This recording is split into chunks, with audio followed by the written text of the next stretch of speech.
2005 का चातुर्मास बीना बारह का था। बीना बारह से आचार्य श्री बिहार करके कुंडलपुर पहुंच चुके थे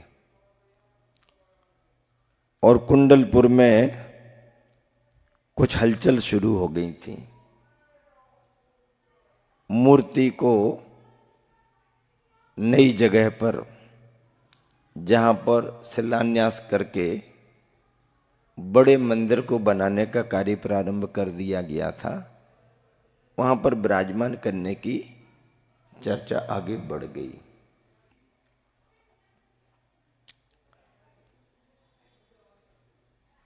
कुंडलपुर में प्रतिमा को विराजमान करने की स्थिति बन गई।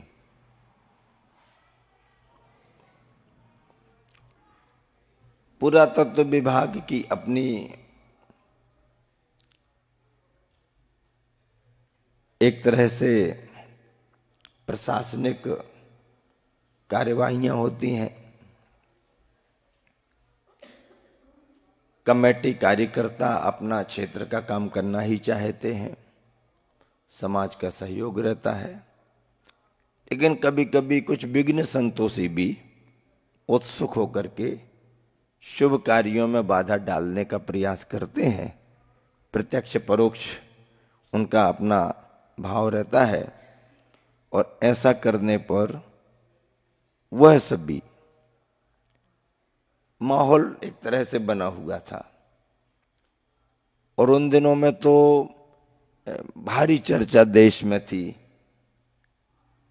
लोग रोज नए नए समाचार सुन रहे, ऐसा हो रहा, वैसा हो रहा, ये हो रहा, वो हो रहा, ये हो जाएगा, वो हो जाएगा, काफी चर्चाएं थी।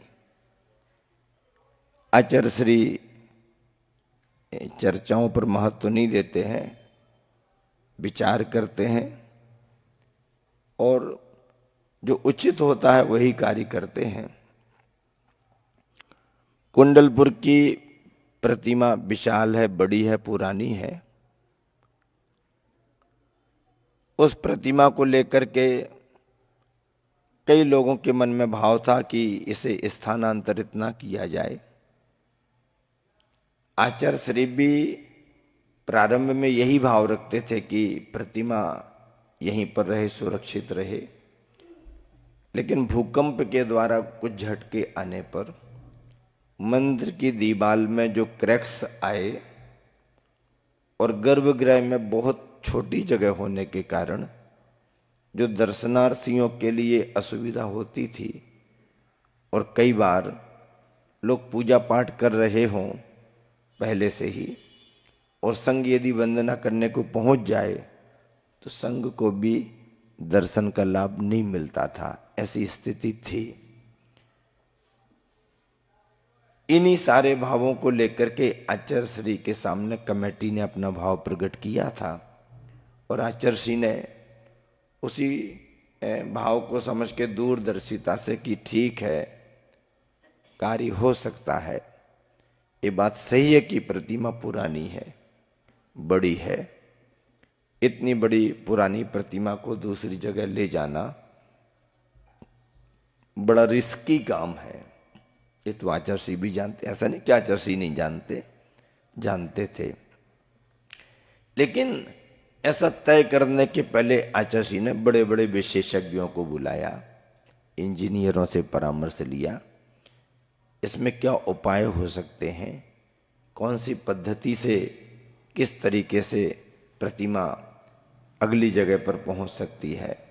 नंबर 1 उपाय, नंबर 2 उपाय, नंबर 3 उपाय, आदि आदि जितने भी टेक्नोलॉजी है सभी से चर्चाएं हुई और 3 तरह से उपाय करके रखे गए।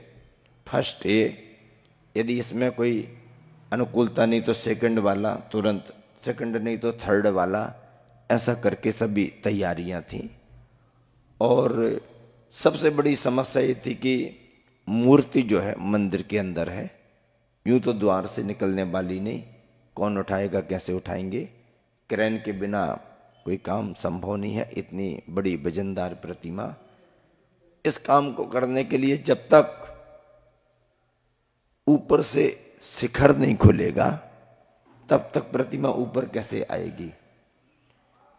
और प्रतिमा को पहले विराजमान करके ही फिर बंद किया गया मंदिर, ये सभी जानते हैं।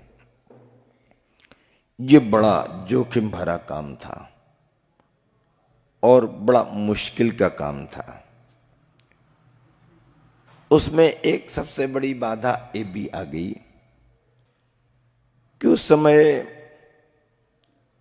प्रशासनिक अधिकारियों में दमोह का जो कलेक्टर आया वो जरा पहले से ही जैन समाज से कुछ द्वेष भाव रखे हुए था। उसका कारण स्पष्ट है, वो ये था कि वो बुढ़ार में पहले पदस्थ था। शहडोल बुढ़ार, जो शहडोल है ना, जिला शहडोल, उसमें पदस्थ था। बुढ़ार के एक छोटे लाल जी सरावगी थे, वो विधायक थे। और इसने कुछ ऐसा वैसा किया तो उन्होंने इसको दबाया, दबाव बनाया और ये नहीं माना तो इसका ट्रांसफर करवा दिया। राजनेताओं के हाथ में तो इतना रहता ही है। आईएएस अधिकारी भी कई बार बहुत अच्छा भी काम करते हैं और कई बार यदि वो मनमानी करना चाहे तो उनको अधिकार भी रहते हैं। तो उसने अपने अधिकार का कुछ दुरुपयोग जैसा किया और उसकी वहां पर चली नहीं। पॉलिटिकल लीडर तो ट्रांसफर करा ही देते हैं। आईएएस अधिकारी भी कई बार इतनी तैयारी रखते हैं कि ठीक है, होगा तो ज्यादा सामान है ही नहीं अपने पास, ट्रांसफर ही तो होगा और क्या होगा, बाकी तो स्टेट गवर्नमेंट कुछ कर नहीं सकती है। ऐसा करके वो भी जरा तैयारी में था। लेकिन वो जब उसका ट्रांसफर हुआ तो वो आ गया दमोह में, और दमोह में आया तो जैन समाज से वो थोड़ा सा अंदर अंदर से चिढ़ा हुआ था। यह उसको हवा मिल गई, उसको हवा यूं मिल गई कि अब किसी ना किसी रूप में इस माहौल का उपयोग किया जाए। दूसरा अंदर का कारण ये बना कि दमोह के जयंत मलैया उस समय शहरी विकास मंत्री थे। शहर में जो विकास कार्य होते हैं उसका विभाग मंत्रालय उनके पास था। भोपाल का एक पत्रकार जो कोई ईटीवी आदि से जुड़ा हुआ था, वो किसी अच्छी जगह पर कुछ जमीन लेना चाह रहा था और ये काम केवल जयंत मलैया के साइन से होना था। पत्रकार लोग राजनेताओं को भी थोड़ा सा इस रूप में भुनाते हैं कि आप हमारा काम करो नहीं तो फिर हम, और राजनेताओं का तो कुछ रहता ही रहता है। जयंत मलैया को भी उसने ब्लैकमेल करना चाहा, पर इनको तो कोई चिंता नहीं थी, तो इन्होंने कहा नहीं, मैं तुम्हारा ये काम नहीं करता। वो नाराज हो गया था। उसको जयंत मलैया से कुछ निकालना था, और जयंत मलैया दमोह से ही जैन समाज से मंत्री थे, उसको ये माहौल भी मिल गया। अब इसने सोचा कि रिपोर्टिंग अपन करेंगे और मंत्री जी पर दबाव बनाएंगे, क्योंकि उनके क्षेत्र का काम है, जैन समाज का काम है। तो वो आया कलेक्टर के पास दमोह मिलने के लिए, पत्रकार, और कलेक्टर को भी एक पत्रकार चाहिए था। तो जैसे कहते हैं ना, नीम और गुरबेल चढ़ी यदि हो जाए तो कड़वाहट बढ़ जाती है, तो दोनों को मिल गया। और इन्होंने थोड़ा सा ऐसा सोचा कि अपन चुपके चुपके चल करके कुंडलपुर में जो काम हो रहे हैं, यहाँ खुदाई वहाँ खुदाई यहाँ सफाई ऐसा वैसा, तो इसकी अपन फोटोग्राफी कर लें, रिपोर्टिंग कर लें, चला देंगे, तो उससे जरा वातावरण बिगड़ेगा। ऐसा करिए। ये लोग चुपचाप बिना सूचना के गाड़ी से गए। आजकल कुंडलपुर में पीछे से भी एक रास्ता बन गया है ऊपर जाने का, तो गाड़ी पीछे पीछे बड़े बाबा के यहाँ पहुंच गई। काम हम चल ही रहा था। ये तो अधिकारी हैं, ऑफिसर हैं, इनको क्या चिंता। जूते पहने हुए ये घूम रहा था वहां पर, और पत्रकार फोटो निकाल रहा था। गाड़ी ऊपर पहुंचने का समाचार ऑफिस कार्यालय में पहुंच गया था। उस समय कार्यकर्ता भी कुंडलपुर में थे ही। आचार्य के विराजमान होने में सारी जानकारियां थी। सूचना पहुंच गई कमेटी को, कलेक्टर की गाड़ी ऊपर पहुंच गई है। पीछे से वॉलेंटियर्स कार्यकर्ता, जबलपुर ललितपुर के कुछ लड़के, खास करके ललितपुर के लड़के भागे भागे पहाड़ पर पहुंचे। देखा तो कलेक्टर घूम रहा, जूते वगैरह पहने, पत्रकार भी है, फोटो निकाल रहा। तो ख्याल में आ गया कि ये मामला ठीक नहीं है। सामान्य से जाके निवेदन किया, आप साहब यहाँ क्यों आए, क्या बात है, आप कौन होते हो? हम लोग तो दर्शनार्थी हैं, लेकिन आप ये क्या कर रहे हो? नहीं, ऐसा कुछ नहीं है, ऐसा भी नहीं, ये नहीं, वो नहीं। उन्होंने टाला। पर इनके मन में ये था कि ये कैमरे से जो फोटोग्राफी हुई ये जाना नहीं चाहिए। इस फिराक में थे कि कैसे क्या किया जाए, और वो सब वहाँ पर घूम रहे थे। इन्होंने निवेदन किया, साहब ये क्षेत्र है, जूते वगैरह पहन के यहाँ नहीं आना चाहिए। तो वो थोड़ा चिढ़ा हुआ था, तो बोला क्या करोगे तुम? हम लोगों ने बड़ों बड़ों को नहीं छोड़ा है, तुम लोग क्या लगते हो? ऐसा वैसा करके उसने कुछ शब्द कहे। वो शब्द ठीक नहीं थे। लड़कों ने पकड़ लिया कि इसकी मंशा क्या है।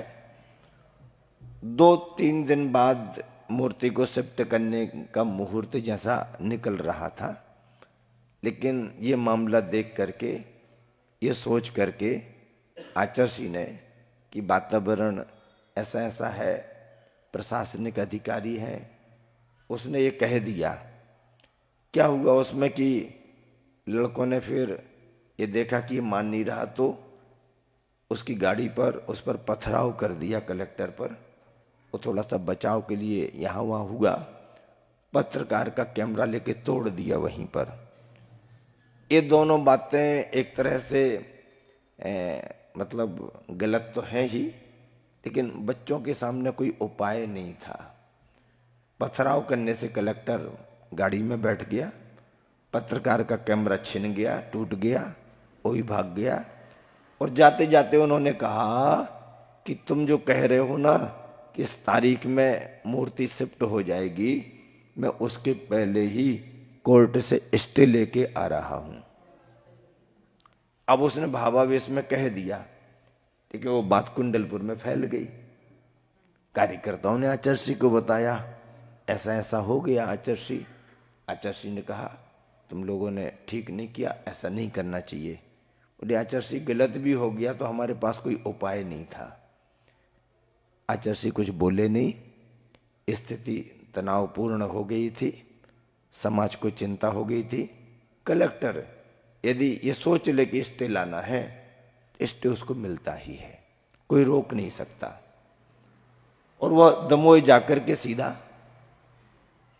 अगले दिन जबलपुर पहुंच गया। लेकिन समाज भी कम नहीं, समाज भी दमदार थी।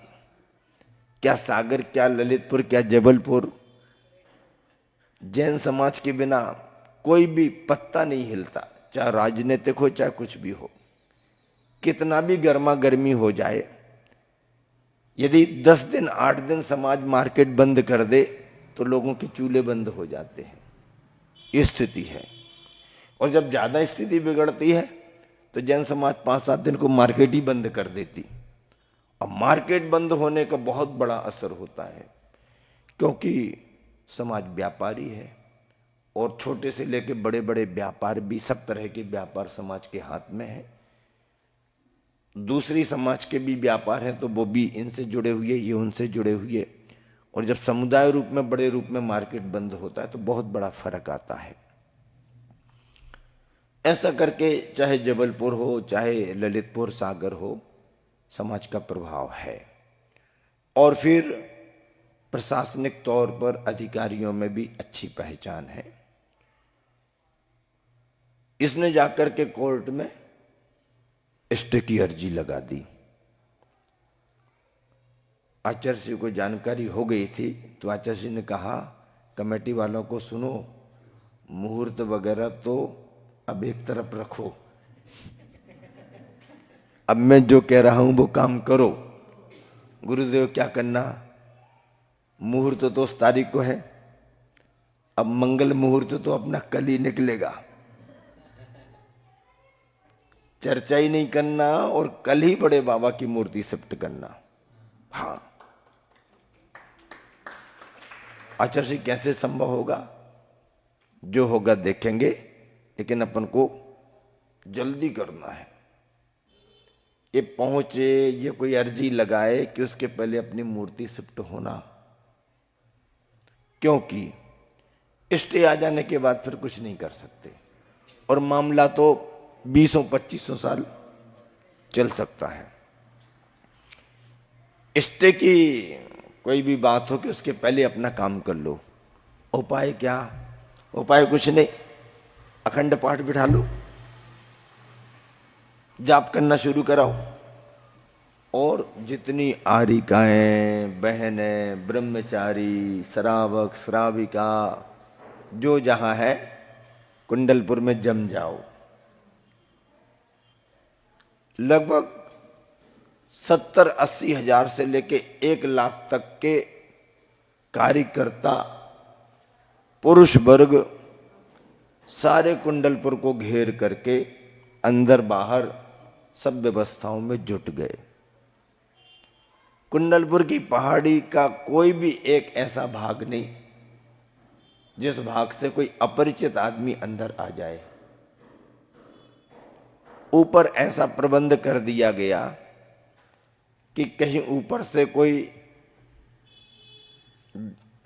ड्रोन होता ना, कैमरा घूमने वाला, उससे भी कोई फोटो लेना चाहे, आज तक एक रिकॉर्ड नहीं है गवर्नमेंट के पास कि वहां की गतिविधि की कोई फोटो उनके पास हो। किसी पत्रकार के पास फोटो नहीं। इतना प्रबंध ऊपर से भी ऐसा कर दिया गया कि अपना जो भी काम होगा, ऊपर से भी यदि कोई फोटो निकाले तो किसी को फोटो नहीं मिलेगी। आजू बाजू से अंदर जाकर के तो सवाल ही नहीं, क्योंकि इतना घेराव कर लिया था। 24 घंटे पहाड़ी को घेर करके रखा। कार्यकर्ता पहले से अलर्ट थे। ये 10-15 दिन पहले, महीना भर पहले से तैयारियां चल रही थी। अंदर अंदर बहुत तैयारियां थी।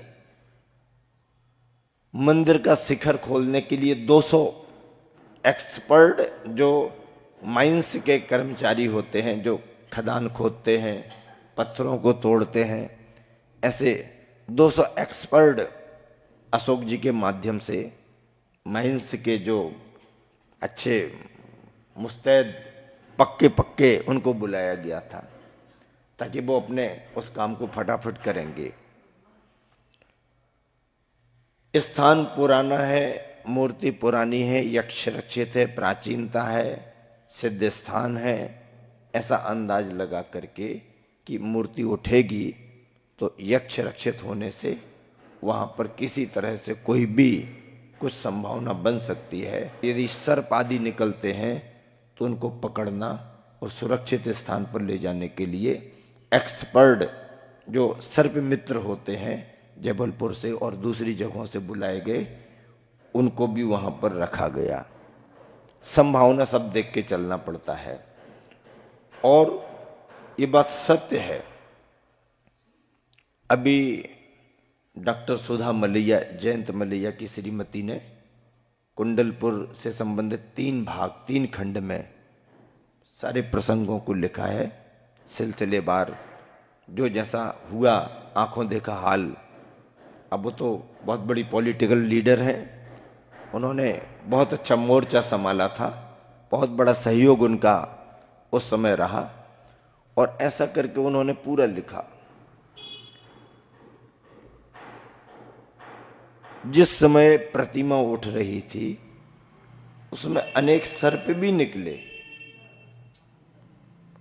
विभिन्न विभिन्न प्रकार के सर्प निकले और उन सर्प मित्रों ने उन सांपों को पकड़ा, बोरियों में भरा और उनको अंदर भर रहे और अंदर से वो गायब हो रहे, वो पकड़ करके भर रहे, अंदर से गायब हो रहे। जो पकड़ में आए उन्हें सुरक्षित स्थान पर भिजाया, लेकिन पकड़ा तो रखा तो, दिखा तो, लेकिन गायब कहाँ हुआ कुछ पता नहीं। अनेक तरह के अनेक सर्पों को उन्होंने व्यवस्थित किया और भी संभावनाएं बहुत थीं, पर आचार्य का जाप्य अनुष्ठान, संघ का जाप्य अनुष्ठान 24 घंटे समझ लो अखंड पाठ जैसा, जो जहाँ बैठे बड़े बाबा के मंदिर से लेकर के और सारी सीढ़ियाँ और प्रांगण, गेट, गेट के बाहर का रोड और रोड के बाहर जहां से शुभारंभ होना है वहां पर महासागर महाराज और एक महाराज और, बिल्कुल पहले चौकीदार, श्रावकों को लेकर के अपने रहो, स्वयं जाप करो, जाप कराओ। बहनें रोड पर जाप कर रही बैठी, महिलाएं, पुरुष, भोजन व्यवस्था, भंडारा चल रहा है, कार्यकर्ता कोड वर्ड बना लिए गए। इस तरह की कोई बात करेगा तो ही उसको आगे जाने देना, ये संकेत देगा कि हम इस तरीके से हैं तो ही आगे बढ़ने देना, अन्यथा नहीं। ऐसा करके सारा प्रबंध कर लिया गया और एक तरह से बहुत बड़ी समाज की परीक्षा जैसी ही मानी जाती है। गुरुवर का आशीर्वाद है, समाज विश्वास तो बढ़ाती है, लेकिन ऐसे समयों में चिंता तो सभी को होती है।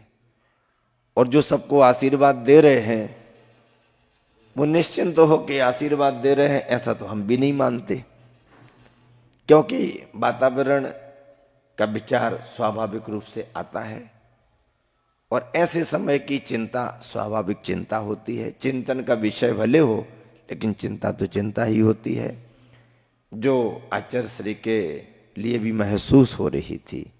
और एक बहुत बड़ा ऐसा अवसर आ गया जिसको ना चाहते हुए भी सामना करना पड़ा।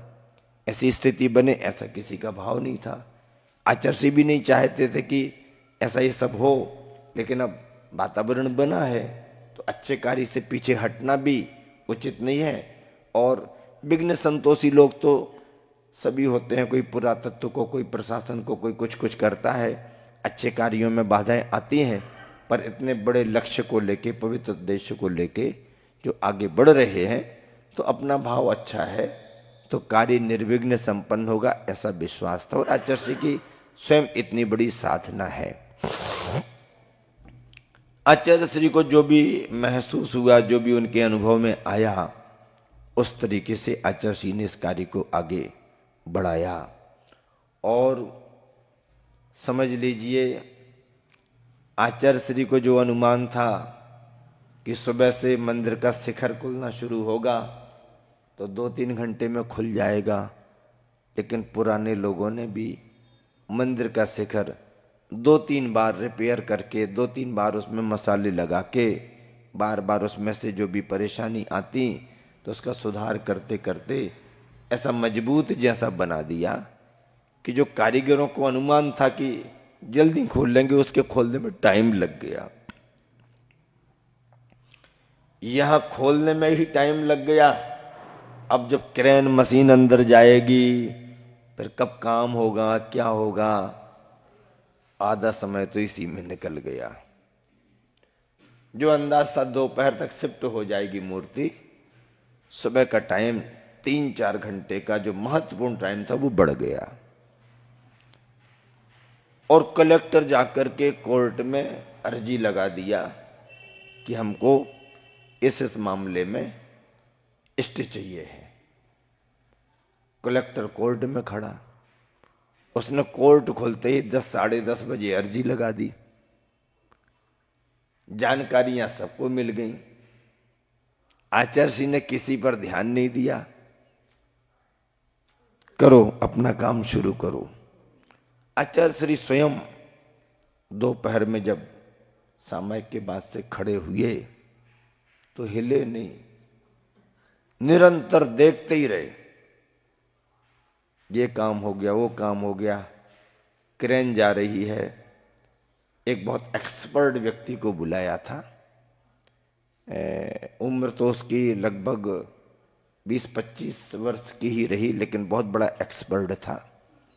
और मूर्ति को जिस तरीके से उठाने की मतलब प्रक्रिया बनी वो भी बहुत गजब की थी। चाइना से एक बेल्ट पट्टा बुलाया गया, वजन में बिल्कुल हल्का, पर उसकी ताकत इतनी कि बड़े से बड़ा लोड भी वो यदि पकड़ ले तो उठेगा, हल्का बिल्कुल। अब वो टेक्निक उनकी रही होगी ऐसा करके। अभी अपन फोटोग्राफ से देखते हैं तो ऐसा लगता मूर्ति पर कोई निशान ना आ पाए तो उसके लिए जो मतलब तुरंत के शुद्ध वस्त्रों के गद्दे बने हुए या जो भी है, ताकि उसमें स्क्रैच ना आ पाए, इतना वजन उठेगा, दबाव बनेगा, आदि आदि उपाय किए गए सभी। प्रतिमा को जो क्रेन का मास्टर था बहुत प्रयास कर रहा था कि क्रेन के पकड़ में मूर्ति आ जाए, पर मूर्ति पकड़ में नहीं आ रही थी, काफी समय लग रहा था। वो भी परेशान जो हैंडल कर रहा था क्रेन के लिए, और देखने वाले भी परेशान। अब सब अपनी परेशानी तो बता दें, लेकिन गुरुदेव अपनी परेशानी किसको बताएं। शांति रखो, शांति रखो, शांति रखो, ओम नमः सिद्धिव्याय जब चल रहा। आचार्य अपनी भावनाओं से बड़े बाबा का आह्वान कर रहे, पधारो उच्चासन पर, पधारो बड़ी जगह पर, अच्छी जगह पर। एक गुरु, एक आचार्य जिन शासन की रक्षा के लिए, इतनी बड़ी प्रतिमा की रक्षा के लिए कितना भाव कर सकती है, इससे समझ में आता है। और खड़े खड़े खड़े खड़े व्यक्ति थक रहे हैं, आ रहे हैं, जा रहे हैं, अब क्या होगा। आचार्य श्री सब शांत भाव से, संग पूरा का पूरा। नीचे वाले महाराज माता जियों को कुछ पता नहीं क्या चल रहा, आवागमन में जो संकेत समाचार आ रहे जा रहे केवल वो पता। प्रशासन के तौर पर उस समय मध्य प्रदेश में शिवराज मुख्यमंत्री थे, शिवराज सिंह चौहान, भाजपा की सरकार उस समय भी थी। प्रत्यक्ष रूप में तो इन लोगों का कुछ कहा नहीं जाता है, और ऐसे कार्यों में प्रत्यक्ष रूप से तो कोई आगे आता नहीं है, लेकिन परोक्ष रूप में भावनात्मक सहयोग बहुत रहा। सुरक्षा के जो भी प्रबंध होना, प्रशासनिक तौर पर जो भी जवाबदारियां होना, उन्होंने पूरी निभाई। स्पेशल फोर्स भी लगाई, इस मायने में इसलिए भी लगाई कि कहीं कोई इतनी भीड़ भाड़ में उपद्रवी तत्व कुछ गड़बड़ ना फैला दें। कोई मतलब समझ लो भीड़ भाड़ में कोई मारा पीटी या हिंसक कार्य ना हो जाए। सबको देख के प्रशासन अपने काम करता है, पर जैनियों के लिए तो इससे कोई लेना देना नहीं। फोर्स आई, फोर्स लगा दी भी गई, कलेक्टर को जो करना वो सब आदेश उसने कर दिए, लेकिन मुख्यमंत्री जी ने इतना कह दिया था कि आपको जो कार्यवाही करना करना, लेकिन जैनी लोग हैं, अहिंसक होते हैं, उनके साथ कुछ ऐसा नहीं होना चाहिए, ये बिल्कुल चेतावनी दे दी थी। आप अपनी कार्यवाही करो, सुरक्षा रखो, लेकिन बाकी कोई कार्य नहीं होना चाहिए। आचार्य श्री निरंतर जाप करते रहे, भावना करते रहे, संग जाप भावना करता रहा, और कोर्ट में जज भी थोड़ा बहुत तो समझता है, सारी बातें उसके ख्याल में थी। अखबारों में निरंतर समाचार छप ही रहे थे, अखबार तो अधिकारियों के पास भी जाता है। लोक मान्यता और भावनाओं को समझने के लिए जज वगैरह भी इन सब चीजों को पढ़ते रहते, समझते रहते हैं। ऐसा करके जज के ख्याल में भी बात थी कि भाई आचार्य श्री का नाम जुड़ा हुआ है, इतने बड़े संत हैं, इतने वर्षों से उनका आना जाना और विहार होता है, ये जो मामला है ये तो कुछ यूं ही उलझाया हुआ है, बाकी ऐसा कुछ होना नहीं चाहिए। ऐसा उसके ख्याल में रहा। चीफ जस्टिस उस समय संभवतः लोहाटी जी रहे, गुना के आरसी लोहाटी। उनके बड़े भैया सुप्रीम कोर्ट में भी चीफ जस्टिस रहे हैं, और वही वो थे या और कोई भी रह सकता है। तो उन्होंने इन सब बातों पर विचार किया, और 10:30 बजे 11 बजे कलेक्टर ने निवेदन किया स्टे के लिए, दिया नहीं। लंच हो गया तब भी नहीं दिया। कलेक्टर बेचैन हो रहा, सर स्टे तुरंत होना, अभी होना, काम लगा हुआ है, अभी होना, काम लगा हुआ है। अब कलेक्टर की जिद थी स्टे मिलेगा और रुकवा देंगे, और वहां पर यह था कि कलेक्टर को स्टे मिले कि उसके पहले ही मूर्ति को विराजमान कराना, बस इतना ही खेल था। कलेक्टर वहां खड़ा और आचार्य श्री बड़े बाबा के सामने खड़े। कलेक्टर जज के सामने खड़ा, आचार्य श्री बड़े बाबा के सामने खड़े। कलेक्टर ने जज को निवेदन किया। अब कलेक्टर से जज कितना प्रभावित हुआ ये तो पता नहीं। आचार्य श्री ने बड़े बाबा को जो कहा, तो बड़े बाबा आचार्य श्री की भावना को स्वीकार तो किए, लेकिन विलंब कर रहे थे। कोई परीक्षा दे रहे थे ना, बड़े बाबा का भक्त, छोटे बाबा नाम है, तो देखो नाम छोटे बाबा है, भक्ति कितनी बड़ी है। आचार्य श्री भी बराबर सावधानी से गंभीरता का परिचय स्वयं के उनके विचारों में रहता ही है, और लगे रहे। क्रेन को हैंडल करने वाला जो सरदार लड़का था, उसको भी बड़ा आश्चर्य हो रहा था कि कभी हमारा ऐसा हुआ नहीं, बड़े बड़े काम किए हैं, यहां मैं फेल क्यों हो रहा हूं। बार बार अंदर जाए, बार बार बाहर आए, पर उसकी क्रेन में पकड़ नहीं लगे। पकड़ लगे तो मूर्ति उठ जाए, पकड़ नहीं बन पा रही, ग्रिप नहीं आ रही।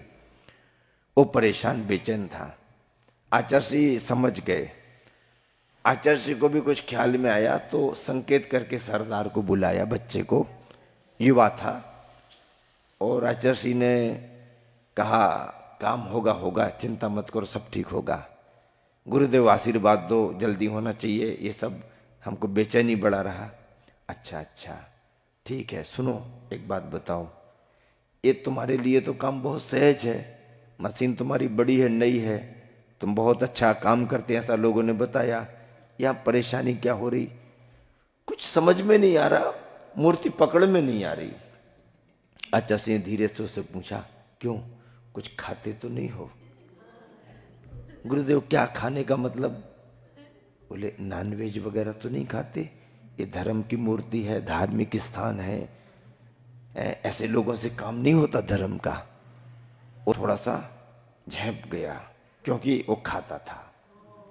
उसको अंदर से मालूम हो गया कि बाबा जी ने मेरी बात पकड़ ली है, और उसने स्वीकार कर लिया, बाबा जी खाता तो छूटा नहीं हमारा। सुनो, इतना बड़ा काम करना है, भगवान का काम है, इसका त्याग कर दो, त्याग कर दोगे तो तुम्हारा काम हो जाएगा।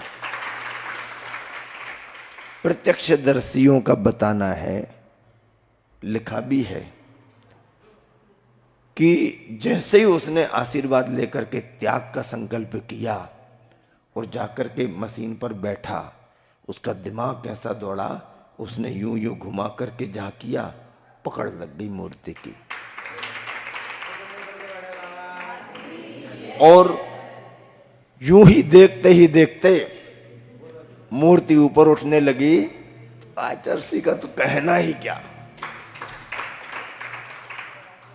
जब मूर्ति ऊपर उठी, इसके पहले आचार्य श्री के चेहरे पर चिंता तो थी, पर आंखों में आंसू नहीं थे। मूर्ति ही जैसे ही उठ करके आगे बढ़ी, प्रत्यक्षदर्शियों का और महाराजों का कहना है, मैं तो वहां नहीं था, मैं तो गोंदिया में था। मूर्ति जैसे उठी, आचार्य श्री की आंखों से आंसू बहने लगे थे। किसी ने पूछ भी लिया, आचार्य श्री बस यूं ही क्या बात है, नहीं खुशी के आंसू हैं, खुशी के आंसू। अच्छा श्री खुशी के आंसू तो हैं, लेकिन अभी बात मत करो, मूर्ति को आगे बढ़ने दो। और मूर्ति जब धीरे धीरे आगे बढ़ करके, फिर क्या था, समाचार तो यूं फैलता है, जय जयकार, भगवान जैसे झूले में झूलते हुए चले जा रहे हैं और जाकर के मूर्ति बैठी है। मूर्ति को अनुमान से कुछ ज्यादा समय लगा। शाम शाम को मूर्ति वहां पर पहुंच पाई, समय पर पहुंच गई, विराजमान हो गई। और विराजमान होते ही आचार्य की प्रसन्नता और जयकारों ने वहां के वातावरण में आनंद भर दिया। लोगों के मन का बोझ